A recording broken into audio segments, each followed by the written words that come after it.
नमस्कार, मी स्वाती सकपाळ. आपण पाहत आहात जनादेश वृत्तवाहिनी. पाहूया आजच्या काही ठळक घडामोडी.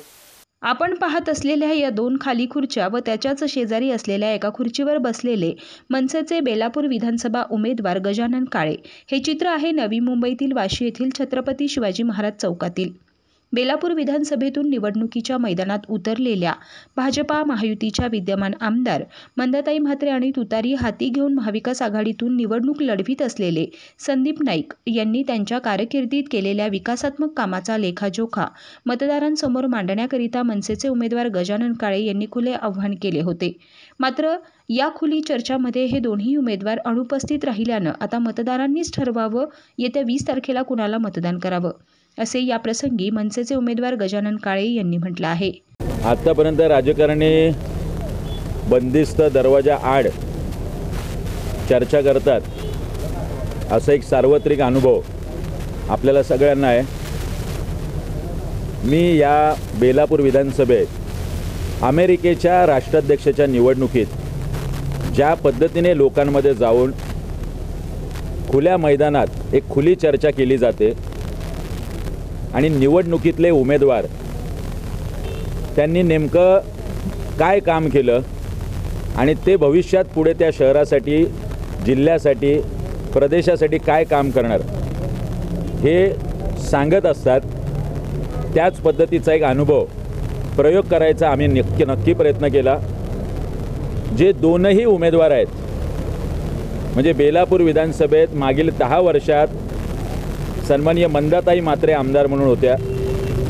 ऐरोली विधानसभेत 10 वर्ष संदीप नाईक आमदार होते, जे आता परत बेलापूर विधानसभेत महाविकास आघाडीचे उमेदवार आहे. या दोनही उमेदवारांना या खुल्या चर्चेचं निमंत्रण देण्यात आलं होतं. मात्र महाराजांच्या पुतळ्याला स्मरून आम्ही म्हटलं होतं की आपण या, पण ज्यांना महाराजांचंही काही पडलं नाही आहे आणि नवी मुंबईकरांचंही पडलेलं नाही आहे, या दोनही उमेदवार या खुल्या चर्चेला अनुपस्थित असल्याचं आज नवी मुंबईकरांनी पाहिलेलं आहे. शिक्षण, आरोग्य, रोजगार, प्रकल्पग्रस्तांचे विषय असे विविध विषय घेऊन आम्ही आमच्या जाहीरनाम्यात, कर्तव्यनाम्यात मांडले. त्या प्रश्नावरती आम्ही काम केलं आहे. सिडकोचा प्रश्न असेल, कामगारांचा प्रश्न असेल, अशा विविध प्रश्नांवरती आम्ही 800 ते 1000 कोटी रुपये गेल्या 5-10 वर्षात नवी मुंबईकरांचे वाचवले. मात्र 10-10 वर्ष मिळूनसुद्धा संदीप नाईक आणि मंदाताई म्हात्रे यांना नवी मुंबईकरांसाठी ठोस असं काही करता आलेलं नाही. महानगरपालिकेची केलेली कामं ही आमदाराची कामं म्हणून दाखवायची आणि नवी मुंबईकरांना आत्तापर्यंत भूलथापा देण्यात आल्या. पण एकही गव्हर्नमेंट मेडिकल कॉलेज नाही, गव्हर्नमेंट इंजिनिअरिंग कॉलेज नाही. या विविध प्रश्नांवरती हे काम करत नाही. आज या खुल्या चर्चेतून यांच्या अनुपस्थितीने हे दाखवून दिलेलं आहे. हे दोनही नापास उमेदवार आहेत. नवी मुंबईकरांनी एक संधी महाराष्ट्र नवनिर्माण सेनेला, राजसाहेबांना आणि मला द्यावी. निश्चितपणे 25 वर्षात जे काम झालेलं नाही ते पुढच्या वर्षभरात आपल्याला पाहायला नक्की मिळेल. जे माजी पालिका आयुक्त आहेत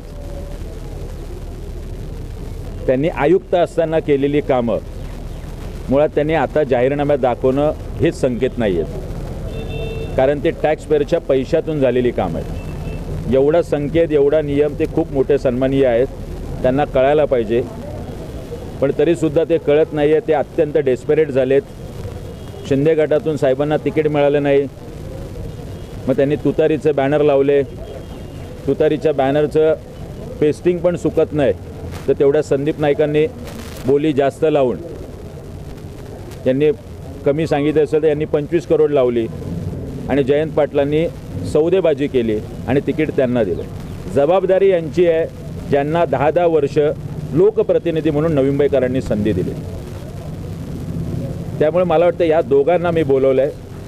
माजी पालिका आयुक्त 2014ला उभे राहिले, 14 ते 24 त्यांनी काही कामं केली नाही. अपक्षांना बोलवायचं तर मला 15 अपक्षांना बोलवावं लागलं असतं. बरं, अपक्षांना नवी मुंबईकरांनी मतं देऊन कुणाचं बोलवणार? उद्या हे राहणार आहेत की नाही त्या पक्षात माहीत नाही. तर मला वाटतं हा मुद्दाच गौण आहे. खरी उत्तरं नवी मुंबईकरांना ह्या 2 उमेदवारांकडून पाहिजेत. खरी उत्तरं नवी मुंबईकरांना गजानन काळेंकडून पाहिजेत. 10 वर्षात मी काय काम केलं आहे हे मी आज नवी मुंबईकरांना प्रत्यक्ष सांगितलेलं आहे. पार्ट 2चा जो उल्लेख आहे तो लवकरच आपल्याला पुढच्या 1-2 दिवसात नक्की दिसेल. कॅमेरामन इक्बाल शेखसह पल्लवी केदार, जनादेश वृत्तवाहिनीकरिता.